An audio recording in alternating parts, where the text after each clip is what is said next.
Bonjour à tous, aujourd'hui on se retrouve pour une nouvelle vidéo et aujourd'hui on va parler de la 109e édition de la Grande Boucle qui va s'élancer demain de Copenhague. Alors aujourd'hui je suis avec Charles et aujourd'hui on va essayer d'analyser les différents favoris qu'on va pouvoir retrouver sur ce prochain Tour de France.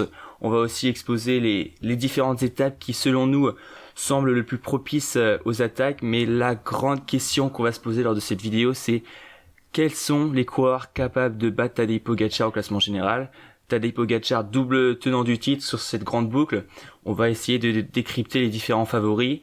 Et avant de commencer, j'aimerais vous inviter à vous abonner à la chaîne, à lâcher un petit pouce bleu et à commenter aussi. Ce serait sympa de voir, selon vous, les différents favoris de ce Tour de France. Et donc, j'ai envie de te poser la question, Charles, pour commencer, quels sont pour toi les 3 coureurs qui sont capables de rivaliser avec Tadej Pogačar sur ce Tour de France ? Bonjour à tous. Les 3 gros favoris, c'est Primož Roglič, Jonas Vingegaard, le duo de la Jumbo, qui a été très solide sur le Dauphiné récemment. Et puis le grand tenant du titre, comme tu l'as dit, c'est Tadej Pogačar, qui a été en grosse forme sur le Tour de Slovénie, qui s'est partagé les victoires avec Rafał Majka. Et je pense que c'est 3 grands noms où est-ce que tu en entends parler pendant ces 3 semaines de course. Je sais pas toi comment tu le vois, mais je pense que ce sont 3 grands coureurs qui risque de se disputer la victoire finale sur les champs. Ouais. Alors honnêtement, personnellement je vois pas qui peut battre Pogačar à la pédale en montagne, à part Jonas Vingegaard, mais et encore je me pose cette question là, mais il y a encore l'année dernière ou il y a 2 ans, avec Tadej Pogačar on pouvait avoir le doute de l'équipe qui l'accompagnait en montagne. On se disait est-ce que Tadej Pogačar a une équipe taillée pour contrôler la course. Là quand je regarde l'équipe de la UAE maintenant, on a un George Bennett qui vient de la Jumbo, on a un Bjerg, on a un Majka, un McNulty, Marc Soler de la Movistar qui était à la Movistar auparavant. Sur le papier, il y a une équipe pas si solide que ça, pas aussi solide que la Ineos ou la Jumbo, mais quand même très bien taillée pour protéger Tadej Pogačar, que ce soit sur le plat, en montagne ou sur les étapes vallonnées. Donc voilà, cet argument-là, entre guillemets, il est plus présentable aujourd'hui. Mais ouais, je pense que comme tu as dit, Vingegaard et Roglič sont les 2 favoris pour essayer de concurrencer Tadej Pogačar à la lutte pour le maillot jaune. Alors quid de l'équipe Ineos ? Qu'est-ce que tu en penses de cette équipe Ineos ? Est-ce que tu vois un coureur qui est capable justement de déstabiliser Tadej Pogačar ou même les Jumbo ? Chez Ineos, c'est un peu mitigé. C'est une équipe qui est quand même très forte sur le papier. Maintenant, il y a quelques coureurs présents sur le Tour cette année qui ont montré quelques faiblesses sur le Tour de Suisse, notamment Daniel Felipe Martinez. Certes, il termine 6e du classement général. Maintenant, à voir sur 3 semaines de course ce que ça peut donner. Le coureur chez Ineos capable, je pense, de se montrer le plus offensif, c'est Geraint Thomas. Il a gagné le Tour de Suisse. Il a fait une très belle place sur le chrono final. Ça montre qu'il est en grosse forme avant d'entamer ce grand tour. Et pour revenir à Pogačar, attention quand même à pas le donner trop rapidement vainqueur du tour, parce qu'on se rappelle en 2014 Christopher Froome, qu'on voyait évidemment vainqueur final de la Grande Boucle, et qui finalement perd tous sur une étape de pavé qu'on risque de retrouver cette année. On ne connaît pas encore les conditions climatiques le jour de cette 5e étape, mais elle peut peut-être renverser également le classement général. Donc attention tout de même à ça. Alors, pour le moment, de ce qui est annoncé, c'est qu'on aurait quand même des conditions climatiques assez clémentes dans cette première semaine. Alors, le 2e jour, on annonce un carnage au niveau du vent. Pour le moment, le vent, il est de face. Donc, comment dire que pour les bordures, c'est mort. Pour le moment. Après, ça peut changer très vite. Si ça reste comme ça, vent de face, c'est la pire situation pour créer des bordures. Du coup, on aura fait tout un plat pour rien. Après, ça peut changer d'ici là. Et en ce qui concerne les pavés, je pense qu'il va pas se passer grand chose comme ça a été le cas en 2015, comme ça a été le cas en 2018. Il y aura 1 ou 2 favoris ou 1 ou 2 outsiders qui vont forcément perdre du temps à cause d'une crevaison. Ça a été le cas, ou d'un problème mécanique, ça a été le cas pour Pinot en 2015. En 2018, ça avait été Uran qui avait pris plus de 2 minutes, je crois. S'il y a de la flotte, là, ça va changer la donne. Là, ça n'aura rien à voir. Ça peut être le bordel comme ça avait été le bordel en 2014. Mais voilà, pour le moment, les conditions climatiques, elles sont pas forcément favorables à une première semaine totalement débridée. Ça peut changer d'ici là. Mais ouais, pour revenir à la Ineos, honnêtement, moi je me concentre, je serais Dave Bradford, j'essaierais plutôt de jouer la carte Geraint Thomas parce que certes, Daniel Felipe Martinez en montagne, c'est un excellent grimpeur. Il a du punch, on l'avait vu sur les pentes du Puy-Marie notamment, mais on n'a aucune certitude sur ce coureur sur 3 semaines. Et ça, c'est un problème parce que on sait qu'il roule bien, Martinez, mais sur 3 semaines, on a très peu d'informations. Geraint Thomas, il a remporté le Tour en 2018 évidemment, il a fait 2e en 2019. On a quand même des garanties à son sujet. C'est un très bon rouleur, il est quand même très endurant, assez régulier quand même. Donc voilà, je pense que Ineos aurait tout intérêt à choisir Thomas plutôt que Daniel Felipe Martinez. Oui, ouais, tout à fait. Et puis il y a une autre grosse équipe aussi qu'on peut relever, c'est la Bahrain Victorious, avec quand même de bons coureurs au départ, même si évidemment c'est pas la start list du siècle. Du côté de Bahreïn, on retrouve Damiano Caruso, qui a fait un bon début de saison quand même globalement, même si évidemment c'est loin d'être l'archi favori au départ de la course. Mais je pense qu'il sera quand même à surveiller, il pourra titiller peut-être des Geraint Thomas justement. Ouais, encore faudrait-il qu'ils prennent le départ du Tour parce que ce matin il y a eu une reperquisition chez la Bahreïn. Donc oui, donc là ça. Bon, faut pas qu'ils reprennent l'excuse qu'ils ont annoncé il y a quelques jours. Oui, c'est dans la continuité de l'enquête de l'an passé parce que voilà, là, faut arrêter de prendre les gens pour des. Ouais, là, comment vous dire que leur image elle est déjà bien ternie. Bah alors là, il y a rien de mieux que pour commencer un Tour de France. Donc quid de la Bahreïn du coup également. Mais alors, on a parlé donc des 3 grosses écuries des favoris. On a parlé donc de la Ineos, de la Jumbo, de la UAE. Mais on pourrait aussi parler, donc pour moi c'est un outsider favori qui peut vraiment titiller les gros, c'est Alexander Vlasov, le russe de la Boransgrø, qui vraiment... alors, on a aussi cette interrogation puisqu'il vient de sortir du Covid, mais en tout cas, il a fait un début de saison mais monstrueux, Vlasov, et voilà, il a remporté le Tour de Romandie avec... une grosse facilité quand même. Le Tour du Suisse, il était leader avant d'abandonner à cause du Covid. Mais voilà, on le sentait très facile. Et je pense que si Vlasov a su garder cette forme de début de saison qu'il affichait au mois de mai et de juin, ça peut vraiment être un prétendant au podium. Après, de là, jouer la gagne, je sais pas, mais ça va dépendre aussi de l'effet de course qu'on aura lors de cette première semaine. Mais Vlasov, je sais pas ce que tu en penses, mais voilà, ça reste une très belle cote à jouer, en tout cas, sur ce Tour de France. Ah absolument, ouais, il peut nous surprendre. Il peut nous surprendre. Il a quand même une bonne équipe autour de lui, Lennart Kamna, Félix Groschartner, Patrick Conrad, tout ça, c'est des coureurs qui grimpent plutôt pas mal. Après, qui vont peut-être aller chercher eux aussi leur victoire d'étape sur le Tour. Mais quand on voit la forme de Vlasov avant Covid, c'était quand même du lourd. Et je pense que il y a moyen d'avoir une surprise sur ce Tour de France. Et j'espère qu'il y aura des surprises d'ailleurs, parce que si Pogačar, Roglic ou Vingegaard écrasent dès le début sur ce Tour de France, ça risque de ne pas être forcément très amusant. Et justement, pourquoi avoir des individualités comme ça de certaines formations qui ne sont pas forcément armées au départ du Tour pour aller chercher le maillot jaune, mais qui peuvent nous surprendre, ouais. Et puis aussi, pour rebondir sur Vlasov, il y a quelques semaines de ça, la Boransgrø était normalement taillée pour essayer d'aider Sam Bennett, son sprinter. Sam Bennett ne sera pas là et du coup on aura vraiment une équipe qui sera soudée autour d'Alexander Vlasov. Ça, ce sera aussi important à préciser. On parle d'un gros Schartner, d'un Kamna, ça aussi ce sera très important. On va aussi parler maintenant des Français. Alors les Français, on va en avoir des Français qui vont arriver en forme sur ce Tour de France.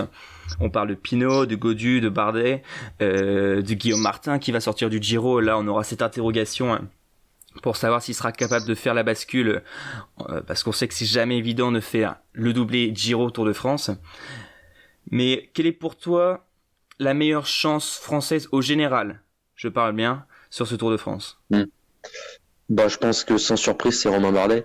Il a été malheureusement malchanceux sur le Giro où il a dû quitter la course, mais je pense que c'était peut-être la course où il était le plus apte à aller chercher le classement général. Malheureusement, il n'a pas eu de chance, on l'a dit.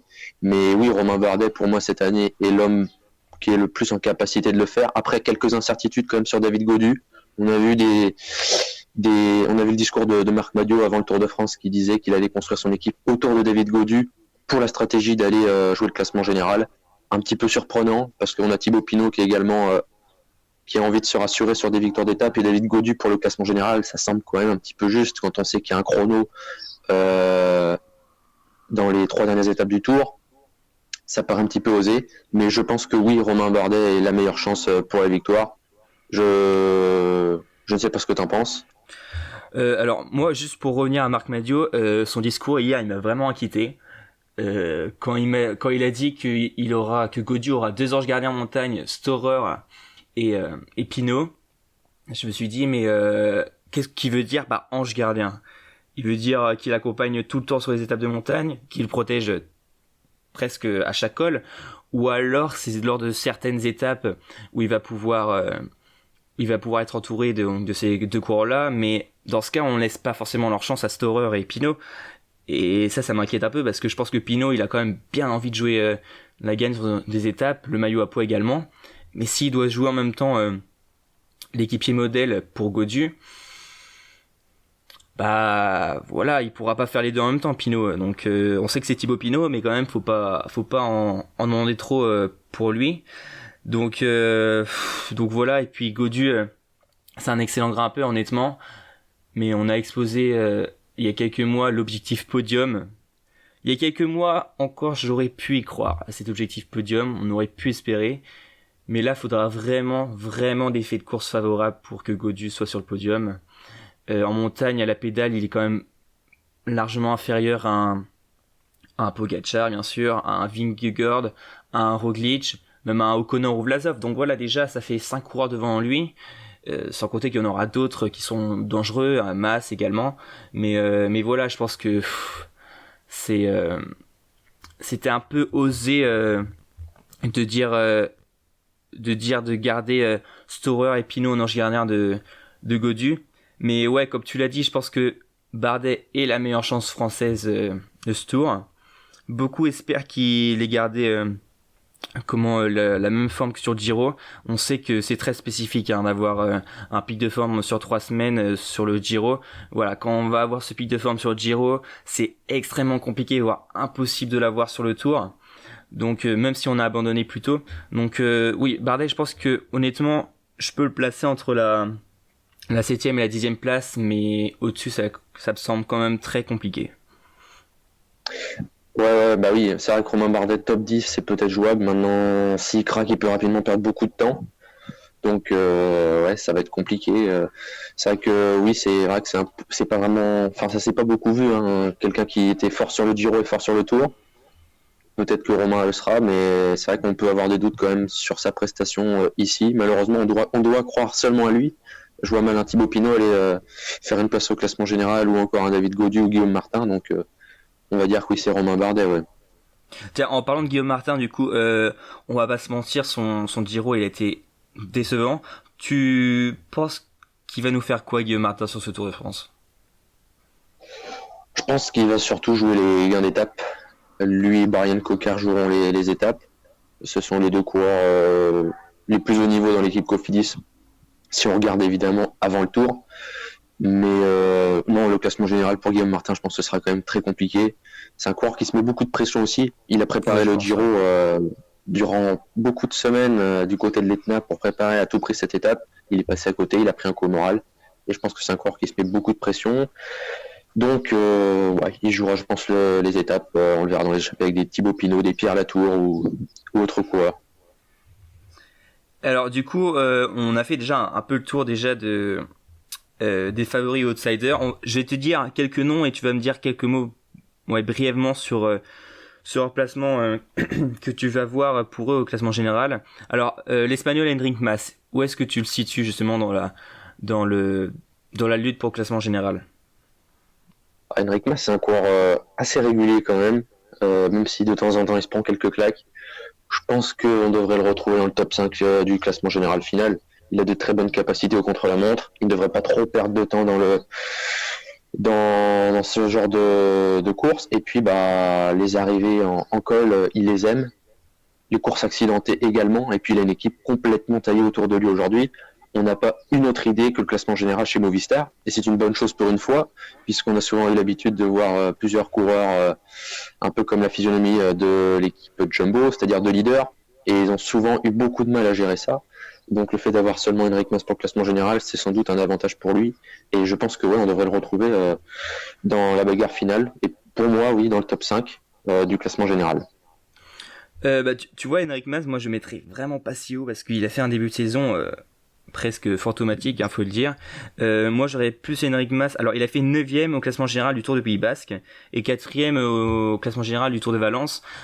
Alors c'est pas ronflant quand même comme résultat cette année, même si c'est le Tour du Pays Basque, même si c'est le Tour de Valence. Je pense qu'Enric Mas, voilà, il sera 8ème, 9ème et je vois pas plus haut. Il a fait un début de saison assez transparent quand même. C'est un très bon coureur, un très régulier, très bon grimpeur. Mais ouais, je vois pas Enric Mas spécialement plus haut que ça. Ouais, c'est vrai que c'est un coureur qui a du mal à concrétiser il est souvent à côté, hein, souvent placé, mais malheureusement, Ouais. ouais, il a du mal. Après, quand même, l'année dernière, il termine deuxième de la Vuelta au classement général. Certes, c'est l'année dernière, mais ça montre quand même qu'il avait un bon niveau sur la fin de saison. Au Tour de France, il termine sixième l'année dernière au classement général. De belles performances. Donc, pour moi, quand même, il sera surveillé de près parce qu'il a quand même du potentiel. Certes, il a fait un début de saison un petit peu voilà, fantomatique, comme tu l'as dit, mais c'est peut-être pour avoir une préparation idéale pour la fin de saison et pour ce Tour de France où justement le pic de forme va tomber et où il pourra nous montrer de belles choses. Alors, en tout cas, on l'espère pour l'Espagnol de la Movistar. Alors, pour moi, j'ai envie de parler donc de l'outsider, du meilleur outsider, celui qui pourrait être la grosse surprise, c'est Ben O'Connor d'AG2R Citroën. Alors, pour ma part, je trouve que c'est un coureur qui est extrêmement régulier. On l'a vu sur le Tour de France l'an passé, même s'il avait un peu calé sur l'étape du Ventoux. Voilà, c'était un coureur qui est toujours au contact des meilleurs, ou pas très loin. Voilà, sur 3 semaines, il est très régulier. Ça a été la belle pioche de AG2R Citroën l'an passé, de l'avoir récupéré chez NTT, je crois. Et voilà, Ben O'Connor, ce sera une très belle carte pour l'équipe française. Mais il y a aussi cette interrogation pour le classement général, c'est est-il capable d'être bien placé dans les bordures, s'il y en a déjà, et on connaît pas non plus son niveau sur les pavés. Et ça peut être une interrogation. Si la Jumbo décide de visser sur les pavés ou la Ineos, O'Connor faudrait qu'il serre les fesses parce que je pense que c'est vraiment pas le coureur le plus à l'aise sur les pavés. Sur les bordures, comme j'ai dit, on sait pas trop son niveau. Et sur les chronos, c'est pas extraordinaire non plus. C'est du niveau de Gaudu ou un petit peu meilleur, mais voilà, c'est assez faible quand même. Je sais pas ce que tu en penses sur Ben O'Connor, mais voilà, en tout cas, cette première semaine, elle sera décisive pour la suite de son Tour de France. Alors, moi, sincèrement, je n'y crois pas. Pour plusieurs raisons. La première, c'est que l'équipe AG2R, ça fait bien longtemps qu'elle n'a pas joué de classement général. Et au vu de l'équipe quand même présente ici, c'est plutôt une équipe offensive. Il ne sera pas là pour contrôler les échappées ou autres pour Ben O'Connor. Et puis Ben O'Connor, il a été très fort sur une semaine sur le Dauphiné, il termine troisième au général. Mais sur 3 semaines, ça me paraît quand même compliqué. C'est pas le coureur qui grimpe non plus le mieux. Je pense qu'il risque de perdre beaucoup de temps. Pour moi, il sera dans le top 10 peut-être du classement général final, mais en se battant énormément tous les jours parce que franchement, ça va pas être évident. Et comme tu l'as dit, il y a cette étape de pavé, on ne sait pas ce qu'il vaut. Il y a plusieurs interrogations. Voilà, à voir ce que va donner Benoît O'Connor. Il a fait un très beau début de saison, il finit troisième, il a gagné la 3e étape du Tour de Catalogne, il a gagné le Tour du Jura, donc c'est quand même plutôt pas mal pour des coureurs qui n'ont encore rien gagné. Oui, voilà. Enric Mas n'en a pas gagné une seule depuis le début de la saison, il en a déjà 2 à son compteur, puis il termine troisième du Dauphiné, donc c'est quand même pas rien. Mais sur 3 semaines, ça me paraît quand même un petit peu chaud, et puis surtout l'équipe qui l'entoure, qui est quand même un petit peu juste. Du coup, ouais, au début de cette vidéo, on a dit donc les coureurs qui, selon toi, étaient capables de concurrencer Pogacar potentiellement. Mais est-ce que tu penses qu'ils vont le faire? Est-ce que tu penses que Tadej Pogacar ne va pas gagner ce Tour de France? Pour moi, il y a une chance, oui, que Pogacar ne gagne pas cette année. Il y a quand même beaucoup de coureurs. Il va se mettre une pression également, une pression qui est médiatique autour de lui, puisque évidemment, à peine le Tour 2021 terminé, on pensait déjà à la victoire de Pogacar l'année prochaine. On regardait les profils d'étape et il y a quand même quelques coureurs pour concurrencer. Il y a aussi certaines équipes et puis il y a les défaillances qu'on voit chaque année sur les grands tours. Ça a été le cas de Richard Carapaz sur le Tour d'Italie qui a été on lui a volé la vedette et la veille de l'arrivée finale, certes il y avait un chrono, mais voilà, il n'a pas réussi à concrétiser. Est-ce que Pogacar peut faire pareil? On ne le souhaite évidemment pas, mais on gagne une fois avoir passé la ligne et non avant, donc attention quand même à ne pas être vainqueur trop tôt, parce que ce Tour de France nous promet quand même de belles choses au vu des étapes qui sont proposées. Et justement, en parlant des étapes, quelles sont pour toi les 3 étapes justement où le classement général peut se jouer, où il peut se passer des choses très intéressantes? Alors j'ai noté la 5e étape entre Lille et Wallers-Arenberg. C'est l'étape de pavé, 155 km. Voilà, il y aura plusieurs secteurs pavés. Il n'y en a pas énormément, hein, j'ai regardé. Ce sera vraiment des secteurs en fin de course surtout. Sur 155 km, c'est très court en distance. Voilà, hein, ce sera des secteurs pavés que certains ont déjà emprunté sur Paris-Roubaix, mais c'est pas des secteurs pavés très compliqués. Donc attention quand même, je pense qu'il y aura du mouvement. J'ai noté également la 6e étape le lendemain, 200 km, c'est 220 km, l'étape la plus longue, entre Binche et Longwy, étape très accidentée, qui peut plaire justement à des coureurs bons punchers. C'est les occasions à ne pas louper pour les punchers évidemment. Et puis ce fameux chrono la veille des Champs-Élysées entre La Capelle et Rocamadour, 40 km. J'ai regardé le profil, c'est très vallonné. Donc on peut perdre du temps si on est dans un mauvais jour. En fin de grand tour, ça peut être très très piégeux. À toi de nous dire quelles sont tes 3 étapes. Alors juste avant de dire les étapes, juste pour rappel, l'étape 5 donc qui arrive à Rambert Porte du Hainaut, ce sera le même final que celui de 2010 et 2014. Où 2014 c'était Lars Boom qui avait remporté, où il y avait eu un chantier monumental. Mais ouais, alors Oui. l'étape des pavés,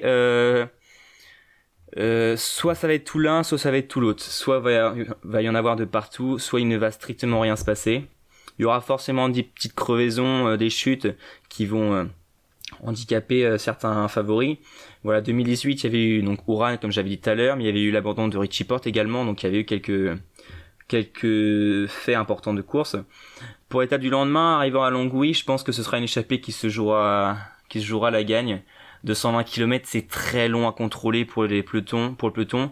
Est-ce que les favoris, les équipes Jumbo, UAE et Ineos vont vouloir contrôler, sachant que le lendemain, on arrive à la planche chez Bellefille?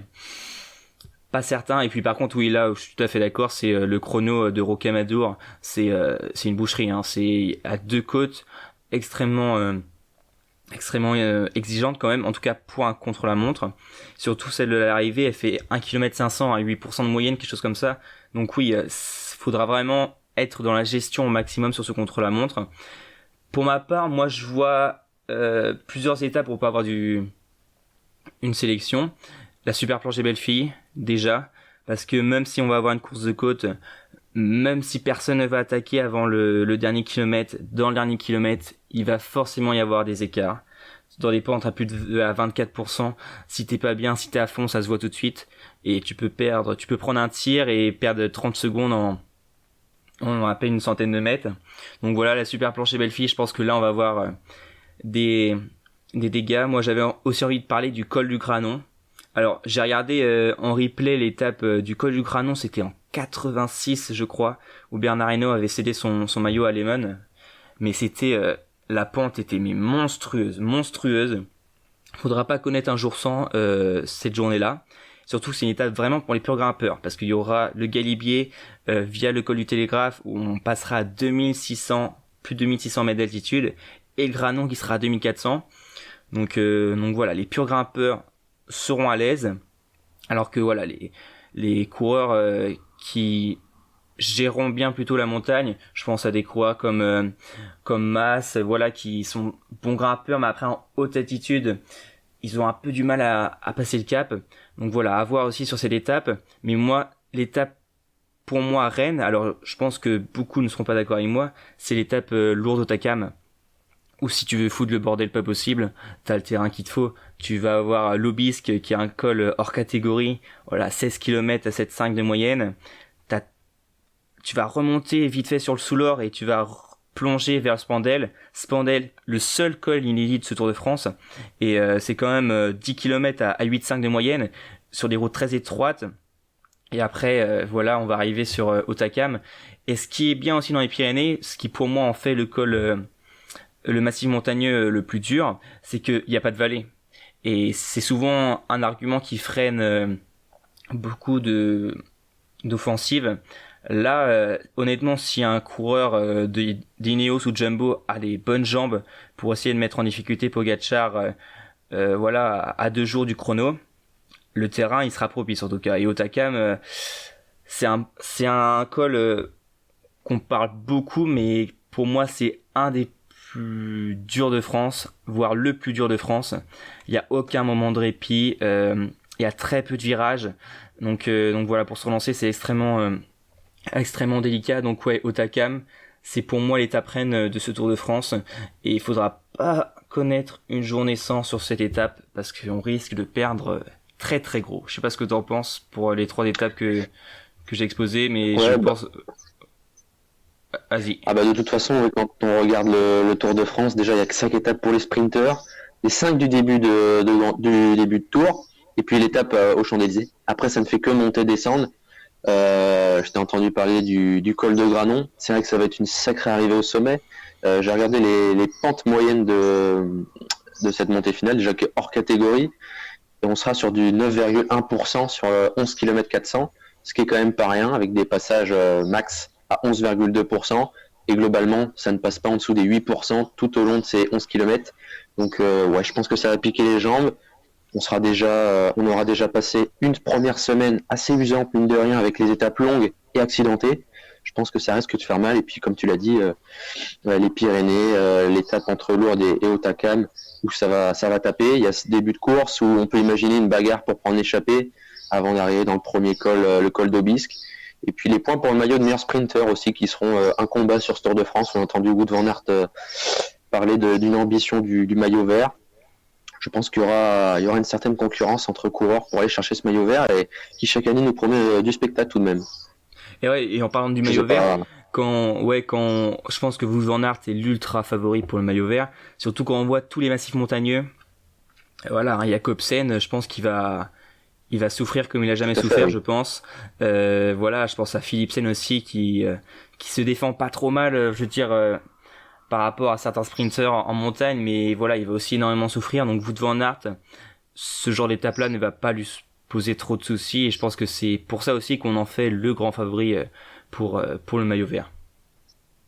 Brian Cocard aussi, ça peut être une surprise. On sait qu'il grimpe plutôt pas mal. Après, il grimpe forcément beaucoup moins bien que Wout van Aert, mais il est quand même pas trop mal. Et puis ouais, c'est clair que Wout van Aert risque de nous faire du beau spectacle sur ce tour. Alors du coup, pour terminer donc cette preview du Tour de France, j'aimerais que tu me donnes pour toi ton top 5 qui va s'achever au classement général, le top 5 final selon toi de ce Tour de France. Alors pour moi, le vainqueur cette année, ce serait Vingegaard, devant Tadej Pogačar et Primož Roglič. 4e, Enric Mas. 5e, Geraint Thomas. Je pense que c'est un top 5 sans français, car je pense que Romain Bardet sera quand même au-delà. Après voilà, il y a Vlasov, mais bon, on peut pas le mettre dans le top 5. Je pense qu'il sera pas loin derrière, donc ça me paraît plutôt pas mal. Je sais pas ce que t'en penses. Si, ouais, je mettrais, comme je te l'ai dit tout à l'heure, je verrais peut-être pas Enric Mas aussi haut. Moi, je pense que je verrais malheureusement Pogačar, malheureusement. Pour le spectacle, en tout cas, et pour le suspense, Pogačar l'emporter. Deuxième, je verrais Jonas Vingegaard, sans grosse surprise. Troisième, j'aime bien envie de citer quand même Daniel Felipe Martinez. Alors, ça va me contredire totalement à ce que j'ai dit au début, mais je sais pas pourquoi Daniel Felipe Martinez, je sens bien sur ce tour. Et puis Primož Roglič, je ne le vois pas en capacité une nouvelle fois de finir le tour. Je sens que voilà, c'est un poissard ce mec, donc il va pas réussir à avoir ce qu'il désire, c'est remporter le Tour de France, même le podium. Voilà, je pense que ça va être compliqué. Vlasov en 4, et puis en 5, j'ai envie de dire O'Connor, voilà. Un gros Scott une nouvelle fois, j'ai envie de faire confiance à l'Australien. Donc on verra bien, en tout cas c'est pas forcément le classement que j'aimerais voir sur les Champs-Élysées, mais je pense que c'est celui qui est le plus prévisible, entre guillemets. Puis, comme tu dis, Daniel Felipe Martinez, c'est vrai qu'il peut être là, malgré sa forme un petit peu juste sur le Tour de Suisse. On monte tout de même assez haut sur certains cols cette année, et ça peut évidemment l'avantager. On pourrait dire Quintana, mais je pense pas que Quintana soit dans la bagarre, parce que honnêtement, sur la route d'Occitanie, quand on voit qu'il craque face à des Michael Woods, ça en dit long quand même sur la forme sur le Tour qui arrive. Donc, mais oui, Martinez, pourquoi pas, oui. Ouais, il était assez inquiétant, Quintana sur la route d'Occitanie. Moi, je voyais comme le gros favori, je voyais mettre une minute à tout le monde. Et assez presque assez effrayant de voir le niveau de Quintana. Après, ça peut être une journée sans aussi. Il faisait très chaud cette semaine-là, donc voilà. Mais ouais, pas forcément rassuré par Quintana. Ouais. Et bah écoute, je pense qu'on a fait le tour pour la présentation de ce Tour de France. On reviendra donc après le tour pour débriefer tout ça, bien sûr. On va parler de nos flops, nos tops aussi, des étapes où il y aura eu du spectacle, où on en attendrait peut-être plus aussi. Donc voilà, je te remercie, Charles, de m'avoir accompagné pour cette vidéo. On va se retrouver très bientôt. Avant que la vidéo s'achève, du coup, je vous invite à commenter aussi pour dire quels sont pour vous les favoris, même à faire votre classement général tant qu'à faire pour ce Tour de France. Également à vous abonner à la chaîne pour ne rien rater donc des prochaines vidéos qui vont arriver, et puis à lâcher un petit pouce bleu. Ce sera évidemment beaucoup plus simple pour faire connaître la vidéo. Et sur ce, je vous dis à très bientôt.